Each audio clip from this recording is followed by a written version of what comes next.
तो हम आ चुके हैं चोपता और चोपता का नज़ारा कुछ इस तरह का है।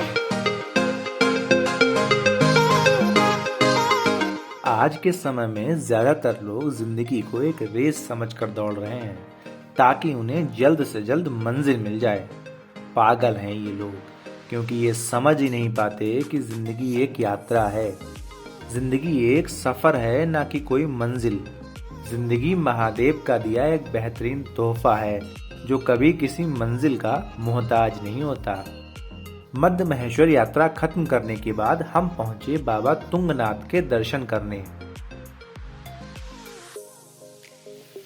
तो अभी नेगी जी की दुकान में सामान रख दिया है। ये है नेगी जी। समोसा खाएंगे यार, हाँ इतने दिनों बाद दिखा समोसा। चलो समोसा खिलाएंगे, लौट कर पहले दर्शन कर लेते हैं। इसीलिए अंदर नहीं बुला रहे थे क्या? नहीं ऐसा नहीं है, इतना टेस्टी है यार, दिखाओ तो। क्यूट सा है, छोटा सा, बहुत प्यारा है यार। खाएंगे, चलो दर्शन करते हैं फटाफट। तुंगनाथ पंच केदारों में से तीसरे केदार हैं। यहाँ आपको ये बता दें कि हमने तुंगनाथ जी के दर्शन मक्कू मठ में जाकर किए। दरअसल जिस समय हम तुंगनाथ जी के दर्शन करने पहुँचे थे तब तक उनके कपाट बंद हो चुके थे और उनकी डोली मक्कू मठ के मार्कंडेय मंदिर में लाई जा चुकी थी। कपाट बंद होने के बाद तुंगनाथ जी की शीतकालीन पूजा यहीं मक्कू मठ में की जाती है। मक्कू मठ पहाड़ों की गोदी में बसा एक बहुत ही सुंदर गांव है। घने जंगलों से गुजरते हुए जब आप मक्कू मठ पहुंचते हैं तो मानो लगता है कि जैसे एक अलग ही दुनिया में आ गए हों। यहाँ का शांत माहौल जिंदगी के प्रति आपका नजरिया ही बदल देता है। तुंगनाथ से मक्कू मठ करीब 55 किलोमीटर दूर पड़ता है। सर्दियों के मौसम में भी आप तुंगनाथ जी का ट्रैक कर सकते हैं, लेकिन इस टाइम भगवान के दर्शन करने के लिए आपको मक्कू मठ ही जाना पड़ेगा।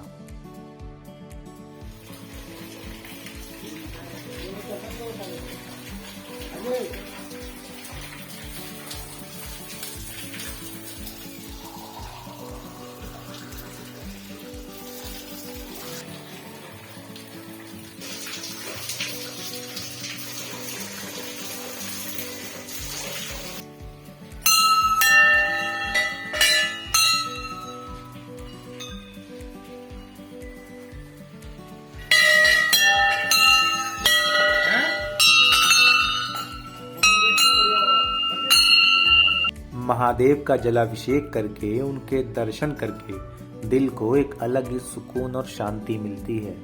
अगर आप ऐसा नहीं करते हो तो मेरी मानो एक बार ऐसा करके जरूर देखना। आपके अंदर एक तरंग सी दौड़ जाएगी। आपको एहसास होगा एक ऐसी शक्ति का जो इस धरती को चलाती है, जो हमें अपने इशारों पर नचाती है।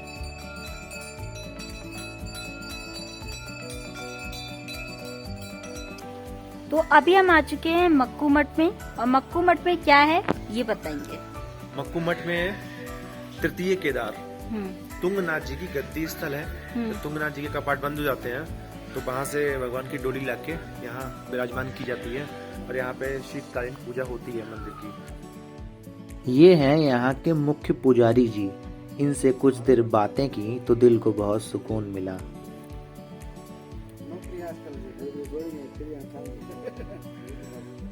आजकल जो है भौतिकवादी ही है, कुछ है। हाँ, भौतिकवादी है, दिक्कत तो यही है। वही तो फाइनली हमें बहुत ही ज्यादा अच्छे दर्शन हुए, बिल्कुल भीड़ नहीं थी और साल में आप कभी भी आ सकते हैं। और ये चोपता वैली है, इतनी खूबसूरत है, इसका मतलब ये रंग बदलती है, इस तरह से आप कह सकते हो। जब ठंडा मौसम होगा तो बर्फ का नजारा देखने को मिलेगा।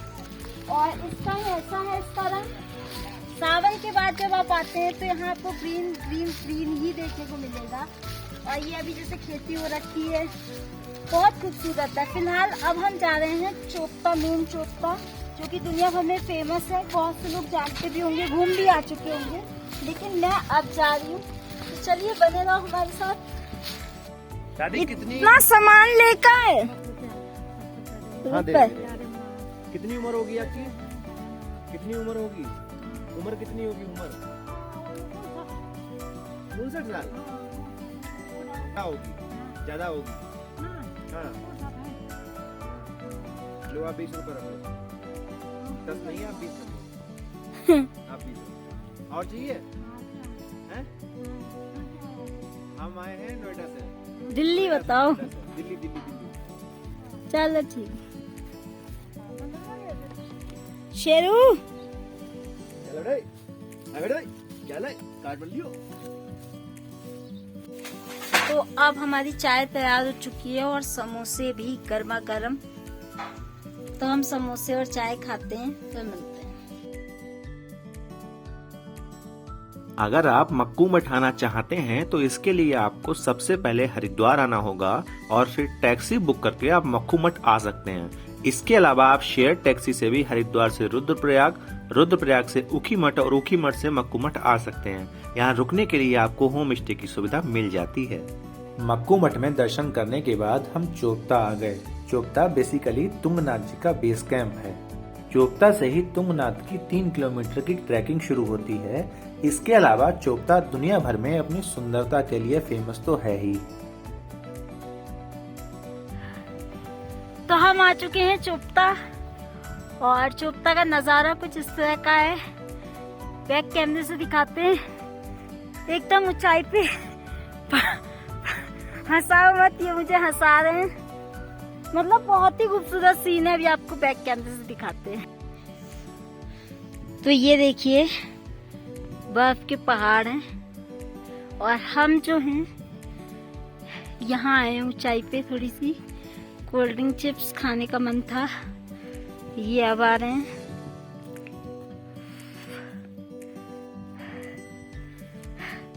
कैसा लग रहा है? हैं? बहुत ही मनमोहक।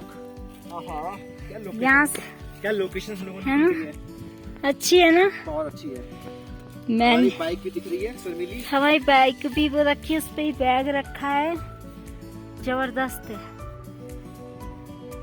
सामने देखो हम कितनी ऊंचाई पर आ गए हैं। हमारे सामने ज्यादातर पहाड़ छोटे छोटे से दिख रहे हैं। मैंने इन ऊंचाइयों से एक बात सीखी है कि कभी भी अपनी ऊंचाई पर घमंड मत करना मेरी जान, क्योंकि ऊंचाई पर उड़ने वाले बादलों को भी पानी लेने जमीन पर ही आना पड़ता है।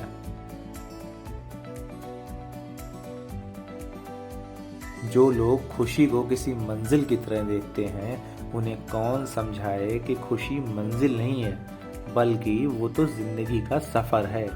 चलो ये सफर और बातें यहीं तक रखते हैं। जल्द ही आपसे अगले वीडियो में मिलते हैं। तब तक के लिए जय भोलेनाथ।